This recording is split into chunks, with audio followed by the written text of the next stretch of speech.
अन्नदाता, पग पग पर है संग तुम्हारे अन्नदाता। लहू किसानों का बन के पसीना सींचता है धरती का सीना। मेहनत का तेरी हक दिलवाने, नई तकनीक नई खोज बताने।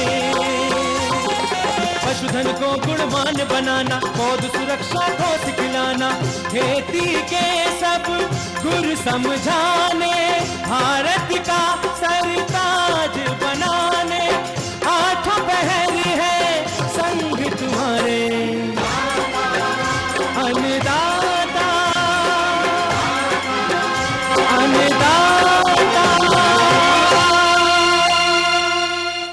नमस्कार, बहुत स्वागत है आपका अन्नदाता कार्यक्रम में। मैं हूं आपके साथ शालिनी। हर रोज की तरह एक बार फिर से हम कार्यक्रम में लेकर के आए हैं खेती बाड़ी से जुड़ी हुई बहुत सी लाभकारी जानकारियां। तो चलिए सबसे पहले देखते हैं कि क्या है विशेष आज के कार्यक्रम में। आलू की बढ़वार को प्रभावित करने वाले रोगों के लक्षण और उनके नियंत्रण पर जानकारी, गोबर गैस के महत्व और उसके लाभ के बारे में जानकारी,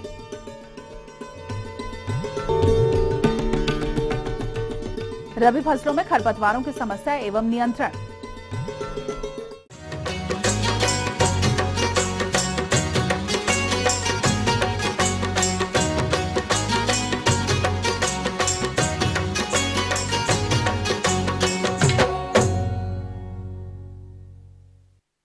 हमारे हरियाणा और हिमाचल प्रदेश के जो किसान भाई आलू की खेती कर रहे हैं वो इस फसल से अधिक उपज तभी प्राप्त कर सकते हैं जब फसल की बढ़वार को प्रभावित करने वाले रोगों का नियंत्रण समय रहते किया जाए। तो आलू की फसल में लगने वाले रोगों की पहचान और उनका नियंत्रण किस तरीके से करना है, इस बारे में जानकारी दे रहे हैं वरिष्ठ वैज्ञानिक डॉक्टर एस.के. त्रिपाठी। कृषक भाइयों, आपको बताऊं कि आलू की खेती शरदकालीन ऋतु की सबसे महत्वपूर्ण फसल मानी जाती है। बीमारियों के संक्रमण की वजह से या कीड़ों के संक्रमण की वजह से आलू का उत्पादन या कंद का उत्पादन प्रभावित होता है। उस समय हमारे पास कोई भी विकल्प नहीं रहते। कृषक भाइयों को चाहिए कि आलू लगाने के पूर्व ही जो वैकल्पिक व्यवस्था है, जो पौध संरक्षण तरीके हैं, यदि उसे हम अपना लें तो निश्चित रूप से आने वाले दिनों में होने वाले नुकसान से हम अपनी फसल को बचा सकते हैं। आलू लगाने के पूर्व खेत को अच्छी तरह से तैयार कर लें, कि पलिया बना लें, और ट्यूबर्स को बोने के पूर्व एक फफूंदनाशक दवा आती है जिसका नाम है रेडोमिल MZ या रेडोमिल गोल्ड। लगभग 2.5 से 3 ग्राम दवा प्रति लीटर पानी की दर से आप घोल बना लें, और इसके घोल में आलू के कंद को, ट्यूबर्स को लगभग 10 से 15 मिनट तक उसमें डुबो दें। उसे भीगे रहने दें ताकि बीज या ट्यूबर्स की आउटर सरफेस पर, बाह्य परत पर यदि किसी प्रकार के फफूंद का या अंतः उसमें अगर संक्रमण हो तो उसे आसानी से रोका जा सके। 10 से 15 मिनट तक डूबने के बाद उस आलू को हम बाहर निकाल लें, उसे खुली हवा लगने दें। इसके बाद फिर जमीन में उसे हम लगभग 15 से 20 सेंटीमीटर की दूरी पर पौधों को लगाएं और लगाने के बाद मिट्टी से ढक दें। आलू के अंकुरण के बाद लगभग आप देखेंगे कि 15 से 20 दिन बाद आलू के पत्तियों में एक बीमारी लगती है जिसे हम अगेती अंगमारी के रूप में जानते हैं। इसमें प्रारंभिक अवस्था में ही पत्तियों के किनारों में ओवल या गोले रंग के रिंग बनती हुई दिखती है, जिससे कि पत्तियां जलना शुरू होती हैं और उससे शीर्ष भाग जो है मुरझा करके और गिरने लगता है, जिससे कि उनकी वृद्धि प्रभावित होती है। इसी तरह से यदि वातावरण में अगर नमी अधिक रही या उस समय हल्की बारिश हुई तो इस बीमारी के साथ साथ ये आपका लेट ब्लाइट, जिसे हम फाइटोथोरा कहते हैं, इसका संक्रमण हो जाता है, जिसकी वजह से पत्तियों के किनारे झुलसना शुरू होते हैं और त्रिभुज के आकार के, तिकोने आकार के पत्तियों के ऊपर, तनों के ऊपर और तने के निचले हिस्से में ये दाग बनते हैं, जिसके कारण की पूरी पत्तियां, पूरे खेत का खेत झुलसना शुरू होता है। और ये बीमारी 3 दिन से लेकर के 7 दिन के अंदर समूचे पौधों को, समूचे खेत को नष्ट करने के लिए सक्षम होती है और ये महामारी का रूप धारण करती है। ऐसी स्थिति में कृषक भाइयों को चाहिए कि जब भी खेत में इन बीमारियों के लक्षण देखने को मिले तो सबसे सस्ती दवा जिसका नाम है मैंको चिप, 2.5 ग्राम दवा प्रति लीटर पानी की दर से इसका घोल बना लें, या कॉपर युक्त दवा जिसका नाम है ब्रिटाक्स 50 या फाइटोलान, 2.5 ग्राम दवा प्रति लीटर पानी की दर से इसका भी हम घोल बना सकते हैं। और सबसे अधिक प्रभावशाली दवा अगर होती है तो उसे हम कहते हैं रिडोमिल एनजेड या रिडोमिल गोल्ड या बेटालिक्जिल के नाम पर आती है। यदि 1.5 ग्राम दवा प्रति लीटर पानी में की दर से घोल बना करके एक छिड़काव प्रारंभिक अवस्था में ही कर दें तो जो आलू में ये बीमारी लगती है जिसे हम अगेती या पछेती बीमारी कहते हैं उसको हम आसानी से रोक सकते हैं। बीमारियों के अलावा पौधों में जो संक्रमण होता है इसमें जो चूसने वाले कीट्स हैं, विशेष करके एफिड्स, जैसिड्स, लीफ रोल पैदा करने वाले जो विषाणु हैं, इनका संक्रमण होता है, जिसकी वजह से आलू में एक खुरदुरापन दिखता है, पत्तियों में कर्लिंग दिखती है, पत्तियां मोटी दिखने लगती हैं और स्केटर्ड पैचेज पीला हरा ये दिखने लगता है, जो कि विषाणुगत बीमारियां विकसित होती हैं, जिसकी वजह से उनकी वृद्धि प्रभावित होती है और कंद का बनना रुक जाता है या पौधे कमजोर हो जाते हैं। जब कभी भी आलू के खेत में ऐसे कीट जो चूसने वाले कीट्स हों, एफिड्स, जैसिड्स, थ्रिप्स, जो चूसने वाले कीट, अगर इनका प्रभाव देखने को मिले या इनका संक्रमण दिखे, ऐसी स्थिति में कृषक भाइयों को चाहिए कि सबसे प्रभावशील दवा जिसे हम कहते हैं इमिडाक्लोप्रिड या एसिटामिप्रिड, ऐसी दवाओं का चयन कर लें। ये 8 से 10 ml दवा 15 लीटर पानी में घोल करके इसका छिड़काव कर रहे हैं और मात्र एक छिड़काव प्रारंभिक अवस्था में करने से ऐसे कीटों के संक्रमण को रोक सकते हैं जो कि एक वाहक होते हैं विषाणुगत बीमारी को फैलाने के लिए। और इसके लिए आवश्यक है कि हम सामयिक जो उपाय या सुझाव जो कृषक भाइयों को दिए जाते हैं, विशेषकर पौध संरक्षण में, उन्हें हम अवश्य अपनाएं तो आपकी जो पौधों की पैदावार होगी वो अच्छी पैदावार देखने को मिलेगी।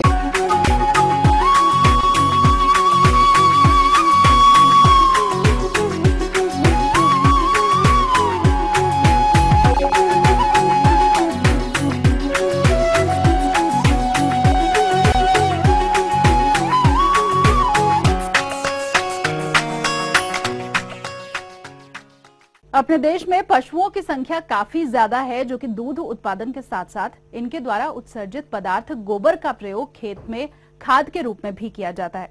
लेकिन अगर किसान इस गोबर का प्रयोग गोबर गैस के रूप में करते हैं तो इससे ऊर्जा प्राप्त करके घरेलू कार्यों के लिए इसका उपयोग किया जा सकता है और साथ ही खेतों में खाद के रूप में भी ये काफी प्रयोग में लाया जा सकता है। तो किसान भाइयों, आइए जानते हैं गोबर गैस के महत्व और उसके लाभ के बारे में एक कृषि वैज्ञानिक से।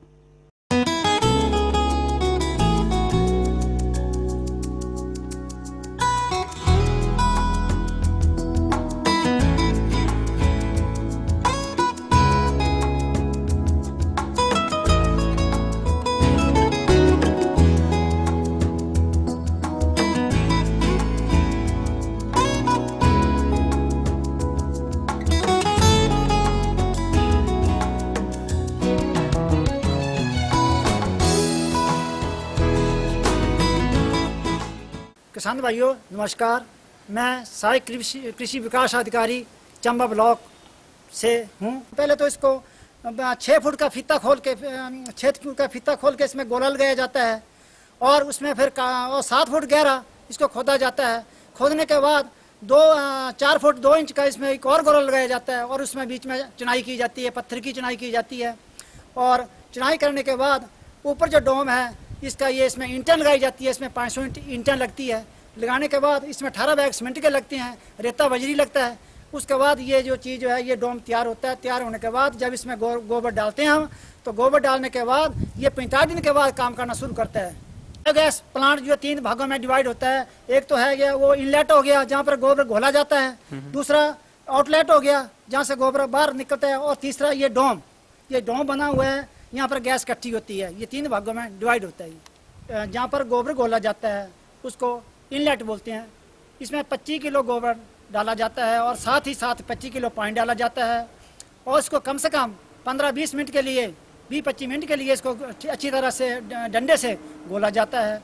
घोलने के बाद ये जो गोबर है ये बायोगैस के इस डोम में चला जाएगा पाइप के थ्रू, और पाइप से फिर ये गोबर जो है इनलेट आउटलेट के थ्रू ये बाहर निकलेगा और ये जो इसकी जो खाद है वो खेतों में डालने के काम आती है, जो कि हमारी खेतों की उर्वरक शक्ति को बढ़ाती है और बहुत ही ऑर्गेनिक टाइम में ये बहुत ही लाभदायक है। ये जो डोम है, ये इसमें जो पाइप लगी डोम में गैस इकट्ठी होती है और इकट्ठी होने के बाद ये पाइप के थ्रू ये चूल्हे तक, जहाँ हमारा चूल्हा बना हुआ है किचन में, वहाँ तक जाती है और वहाँ पर हम गैस को इस यूज कर सकते हैं। 6-7 आदमी का खाना हर रोज़ इससे बनता है ये, और हर रोज़ इसमें 25 किलो गोबर डालना पड़ता है। किसान भाइयों, एक तो जो गोबर है वो सही मात्रा में, सही सैलरी, जैसे एक नस्त 25 किलो गोबर 25 किलो पानी डाल के जो सही सैलरी बनेगी तभी ही ये गैस जो है अच्छी तरह से बनेगी।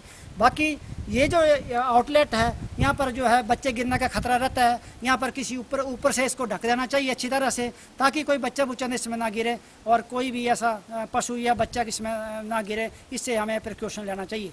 किसान भाइयों, मैं आपको ये बताना चाहता हूँ कि कृषि विभाग की तरफ से मतलब इस गोबर गैस प्लांट लगाने के लिए किसानों को 10,000 रुपये दिया जाता है, जबकि इस पर कम से कम खर्चा 30-40 हज़ार के करीब लगता है, जो कि किसान अपना खुद जो है वो निर्वाह करता है। मगर इससे फ़ायदा किसानों को ये होता है, एक तो इसको जो मतलब जो गैस मिल रही है, एक सिलेंडर जैसे मान लो इसका हर महीने बच रहा है, और दूसरा इससे जो गोबर जो बाहर निकल रहा है उससे अपने खेतों की उर्वरक शक्ति को दिन दूनी रात चुगनी बढ़ा सकता है, और इससे कई बीमारियों का वो निदान हो सकता है। जो खाद है ये प्योर ऑर्गेनिक है, इसमें कोई भी कीड़ा नहीं लगेगा, और ये सेहत के लिए जैसे प्लांट लेंगे इससे जो पैदावार होने वाली सब्जियां या फसल होगी वो किसानों के लिए किसानों के लिए बहुत ही लाभदायक होगी। हाँ भाइयों, अगर आप भी इस गोबर गैस को लगाना चाहते हैं तो आप निकटतम आपके जो कृषि विकास अधिकारी के दफ्तर या सब्जेक्ट मैटर स्पेशलिस्ट कार्यालय में जाकर के या डिप्टी डायरेक्टर कार्यालय में जाकर के संपर्क कर सकते हैं, और इसका भरपूर लाभ आप लगा करके इसका भरपूर लाभ उठा सकते हैं। मैंने कृषि विभाग के द्वारा ये बायोगैस प्लांट लगाया था। लगाने के बाद मुझे गैस का अच्छी गैस मिल रही है, जिसमें 5-7 आदमियों का खाना बनता है।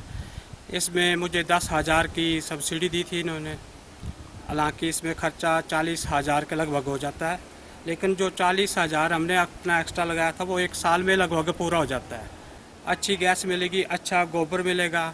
एक गाय की जो आजकल कीमतें हैं दूध की, उतना तो नहीं बनता है। अगर गोबर वगैरह में गैस वगैरह यूज़ करके तो इसकी और जो है हम इसको और बढ़ा सकते हैं। और जो इसकी खाद बनती है वो लगभग केंचुआ खाद के बराबर ही है। आप ये देख रहे हैं, ये बिल्कुल लगभग केंचुआ खाद के बराबर। और आप 1 क्विंटल खाद डालोगे, इसको अगर 25 किलो भी डालोगे ना तो एक ही लगभग आपको उसकी वो मिलेगी। और इसमें मिलावटी कुछ भी नहीं है, क्योंकि 45 दिन के बाद गोबर बाहर आता है, काफ़ी अच्छी तरह से सड़ जाता है। इसको निकालते ही आप जो सूखने के बाद आप सीधे इसको खेतों में अपने डाल सकते हैं।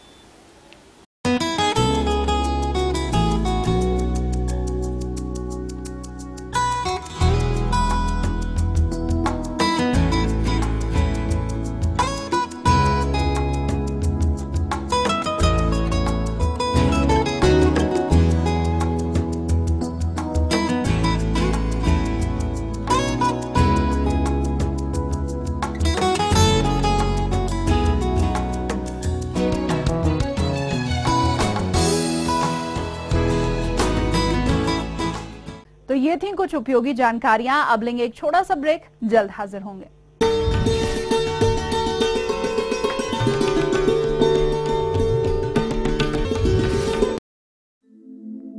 दुनिया के नक्शे पर यह है इंडिया मेरी जान।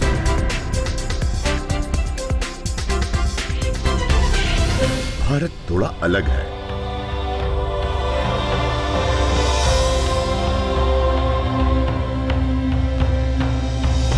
देखा आपने, इतना सा भी छूट जाए तो सच अधूरा रह जाता है। बदलते भारत का पूरा सच। राष्ट्रीय समाचार हर रोज सुबह 8 और दोपहर 2 बजे।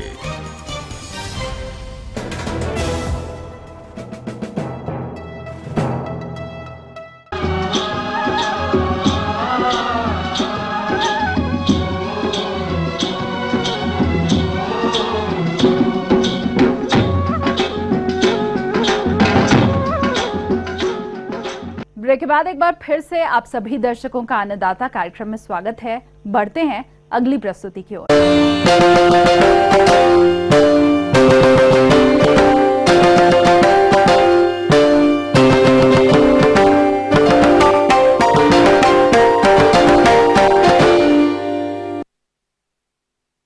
किसी भी फसल से खरपतवारों के कारण बढ़वार और उत्पादन दोनों पर विपरीत प्रभाव पड़ता है। और अगर इसी के तहत रबी फसलों की बात की जाए तो गेहूं, सरसों, चना, मटर सहित अन्य फसलों में भी खरपतवारों की समस्या बहुत देखी जाती है। इसीलिए जरूरी है कि समय रहते समेकित खरपतवारों का नियंत्रण किया जाए। इसकी जानकारी देने के लिए हमारे बीच उपस्थित हैं एक कृषि वैज्ञानिक डॉक्टर DK जैन। किसान भाइयों, रबी की फसलों में आप देखेंगे कि बहुत सारे खरपतवारों का आक्रमण शुरू हो जाता है, जिससे कि आप देखेंगे कि उससे करीब 33% तक पैदावार में कमी आती है। खरपतवारों से मुख्य रूप से जो खरपतवार रबी में पाए जाते हैं उनमें किसान भाइयों मुख्य रूप से मोथा है। इस खरपतवार की समस्या किसान भाइयों विश्व स्तर पर है और सबसे ज़्यादा समस्यात्मक खरपतवारों में से यह एक है। यह आप देखेंगे कि घास जैसा दिखता है और इसकी जो पत्तियां होती है वो तीखी, लंबी, चिकनी और चमकदार होती है और गहरी हरी धारीदार पत्तियों जैसा दिखता है। और यह खरपतवार किसान भाइयों बहुवार्षिक खरपतवार है, जो कि आप देखोगे कि 50 से 60 सेंटीमीटर ऊंचाई तक इसका बढ़ता है। और पौधे का जो इसका निचला भाग देखोगे वो थोड़ा मोटा और फूला हुआ होता है। और इस खरपतवार का जो फैलाव होता है वो मुख्य रूप से जड़, आप जमीन में देखेंगे तो बहुत सारे अंदर से अंदर वो गांठें पाई जाएगी। इसका फैलाव गांठें और बीजों द्वारा ही होता है। जो फूटने वाली गांठें जो होती है वो 10 से 20 सेंटीमीटर तक गहराई पर होती है और इन्हीं गांठों से इसका फैलाव होता है। पौधा फूटने से 3 से 8 सप्ताह पश्चात इस पौधे में मतलब फूल आ जाते हैं और उससे फिर इसका आगे से आगे संक्रमण चलता रहता है। यह एक समस्यात्मक खरपतवार है, जिसमें कि आप देखेंगे ज़मीन में इसकी जड़ों में बहुत सारी गांठें पाई जाती है और अंदर से अंदर ये चलता रहता है।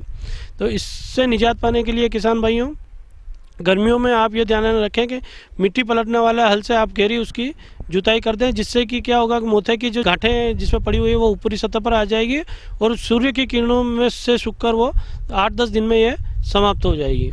और मिट्टी के जो बड़े बड़े डेले हैं इनको भी हमने किसान भाइयों हमें इसको तोड़ देना चाहिए, जिससे कि इसकी जो जड़ें उसमें डेलों के अंदर इसकी जड़ें हैं वो भी नष्ट हो जाएं। और गहरी जुताई के पश्चात किसान भाई एक और कर सकते हैं कि जुताई करने के बाद आपको उसमें 2,4-D एमाइन का अपने को 0.5 किलोग्राम प्रति हेक्टर का हमें छिड़काव करना चाहिए। इसके अलावा किसान भाई प्रति हेक्टर के हिसाब से हमें ग्लाइफोसेट जो होता है उसको 1.5 किलोग्राम प्रति हेक्टर के हिसाब से, या पेराक्वेट जो होता है उसको 0.1%, अथवा जो एलोक्लोर होता है उसको हमें 1 किलोग्राम, साथ में एट्राजिन 0.5 किलोग्राम का मिश्रण मिलाकर उनके छिड़काव कर सकते हैं। किसान भाइयों, प्रमुख खरपतवारों में गाजर घास भी एक बहुत विश्वव्यापी समस्या बन चुका है। यह खरपतवार किसान भाइयों कांग्रेस घास के नाम से भी जाना जाता है। और ये किसान भाइयों खरपतवार जो है यह अकृषि जो पड़त ज़मीन पड़ी रहती है, रेल की पटरियाँ हैं, नदी नाले हैं, बेकार जो पड़त भूमि पड़ी है उस स्थान पर इसका प्रकोप ज़्यादा रहता है। और भारत में लगभग आप देखोगे कि 50 लाख हेक्टर खेती इससे प्रभावित हो रही है। इसके किसान भाइयों जो फूल हैं वो वर्ष भर फूल आते रहते हैं और प्रति पौधा लगभग जो है 7,000 बीज उत्पादित करता है, जो कि फिर आप देखेंगे कि भूमि पर गिरकर वर्षा काल में वापस तैयार होकर अगले पौधे तैयार हो जाते हैं और इस तरह ये अपनी वृद्धि को साल भर चलाता रहता है। इस खरपतवार से आप देखेंगे कि बहुत सी बार इससे शरीर पे एलर्जी भी हो जाती है और त्वचा के कुछ रोग भी उससे पैदा हो जाते हैं, सूजन भी, शरीर पे सूजन भी आ जाती है। तो इस खरपतवार से निजात पाने के लिए, इस खरपतवार का जैविक नियंत्रण के लिए किसान भाइयों जाइगोग्रामा जो कीट है वो प्रभावी पाया गया है, जो कि इसको नष्ट कर देता है। साथ ही आपको बताया कि इसमें जो फूल हैं वो 7,000 फूल तक इसमें पैदा होते हैं। तो फूल आने से पूर्व हमें इसको इस पे क्या करना है, फूल आने से पहले हमें साधारण नमक के 20% घोल का हमें इसको छिड़काव करना है। और फूल आने से पहले एक बात और ध्यान रखें किसान भैया, इसको हाथों में दस्ताने पहनकर या प्लास्टिक की थैली पहनकर जड़ सहित इसको उखाड़कर हमें नष्ट कर देना चाहिए। जो अकृषि क्षेत्र जो हैं उनमें फूल आने से पूर्व हमें 2 से 5 किलोग्राम 2,4-D एस्टर को हमें प्रति हेक्टर के हिसाब से छिटकना है, या फिर हमें पेराक्वेट 0.1% या ग्लाइफोसेट को हमें 1.5 किलोग्राम प्रति हेक्टर की दर से हमें छिड़काव करना है। ये छिड़काव हम जैसे ही पौधे दिखें और उसको फिर हमें दोहराना है। कृषि क्षेत्रों में किसान भाइयों ये ध्यान रखें कि बुआई से पूर्व फसल के अनुसार हमें सीमेजिन है, एट्राजिन है, या एलाक्लोर है, या ब्यूटाक्लोर के उपयोग से संबंधित फसल में इसका नियंत्रण किया जा सकता है। इनको भी प्रयोग करने से हमें इस ग्लाइफोसेट से हमें नियंत्रण पाया जा सकता है। किसान भाइयों, जिन क्षेत्रों में केसिया यूनिफ्लोरा अथवा केशिया सेरेसिया के पौधे होते हैं वहाँ गाजर घास को आप देखेंगे वहाँ गाजर घास बहुत कम होती है। अतः जिन क्षेत्रों में इस गाजर घास की समस्या है उन क्षेत्रों में केशिया जाति के बीज हैं उनको डालने से इस खरपतवार को नियंत्रण में रखा जा सकता है। इस तरह किसान भाइयों जो रबी में बताए गए जो खरपतवार हैं उनको सही समय पर और फूल आने से पूर्व खास ये ध्यान रखें कि हर खरपतवार को फूल आने से पहले उसको हमें नष्ट कर देना है। और इस तरह आप जो बताए गए रसायनों का और खेत को समय समय पर जुताई करते रहेंगे तो इन खरपतवारों से हमें मुक्ति मिल सकेगी और पैदावार में निश्चित रूप से बढ़ोतरी होगी।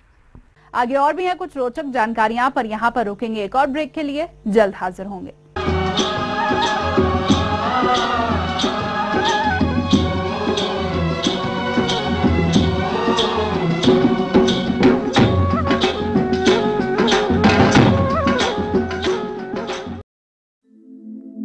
दुनिया के नक्शे पर यह है इंडिया मेरी जान।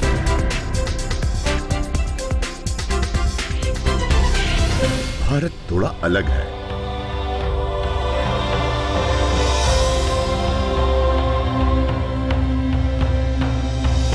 देखा आपने, इतना सा भी छूट जाए तो सच अधूरा रह जाता है। बदलते भारत का पूरा सच, राष्ट्रीय समाचार, हर रोज सुबह 8 और दोपहर 2 बजे।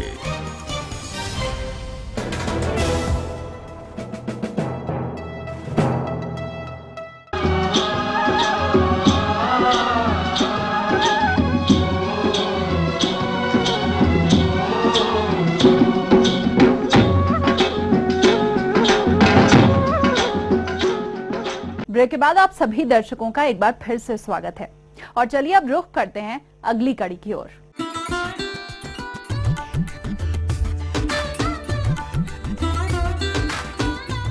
अन्नदाता हेल्पलाइन निशुल्क फोन संपर्क सेवा के माध्यम से आपके द्वारा पूछी गई समस्याओं में से एक या फिर 2 महत्वपूर्ण समस्याओं को हम अपने कार्यक्रम में शामिल करते हैं और इसी के तहत आज की चयनित समस्या और उसका जवाब इस प्रकार है।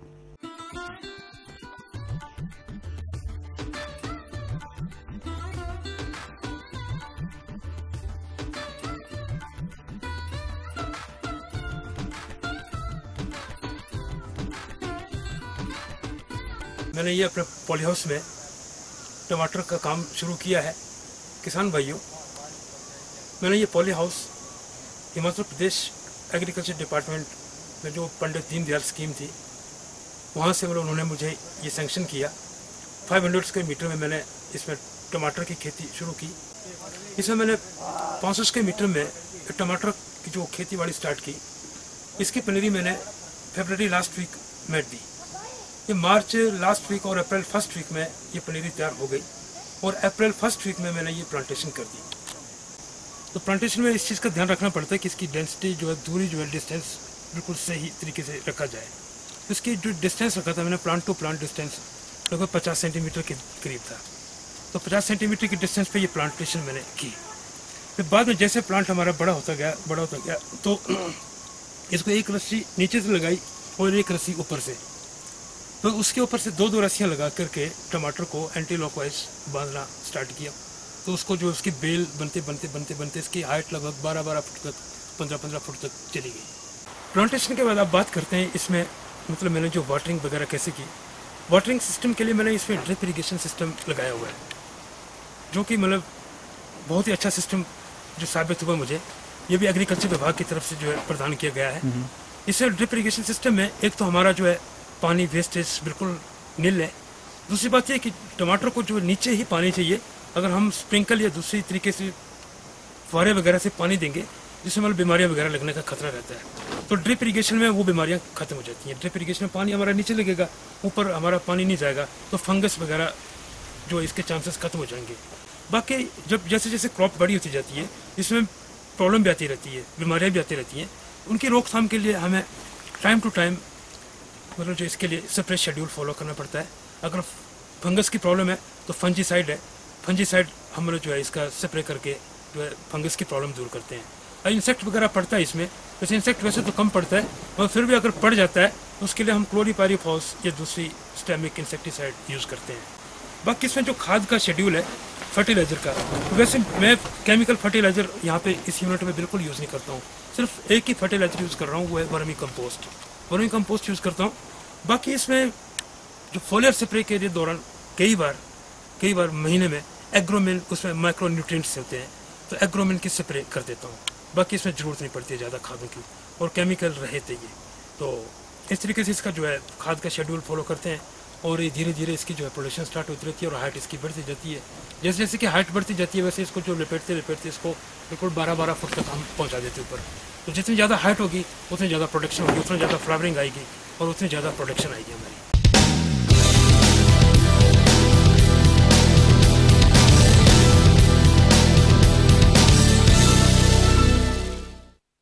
राज्य की विभिन्न मंडियों में कृषि उत्पादों के चढ़ते उतरते बाजार भाव की संक्षिप्त जानकारी इस प्रकार है।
और आइए अब देखते हैं कल दिखाए जाने वाले कार्यक्रम की मुख्य झलकियां। गेहूं की फसल में समन्वित खरपतवार नियंत्रण पर जानकारी।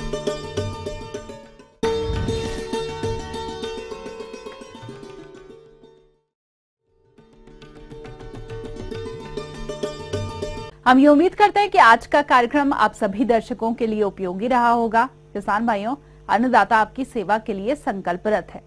कृषि संबंधित समस्या और सुझावों के लिए आप हमें इस पते पर संपर्क कर सकते हैं। प्रोड्यूसर अन्नदाता, ETV Haryana Himachal Pradesh, Ramoji film city Hyderabad 501512। साथ ही आप हमें ईमेल भी कर सकते हैं। हमारा ईमेल आईडी है annadaata.hp@etv.co.in।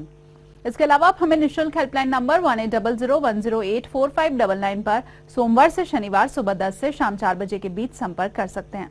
तो फिलहाल अन्नदाता की पूरी टीम को दीजिए इजाजत। कल फिर से इसी समय आपसे मुलाकात होगी कृषि संबंधित कुछ और महत्वपूर्ण जानकारियों के साथ। नमस्कार।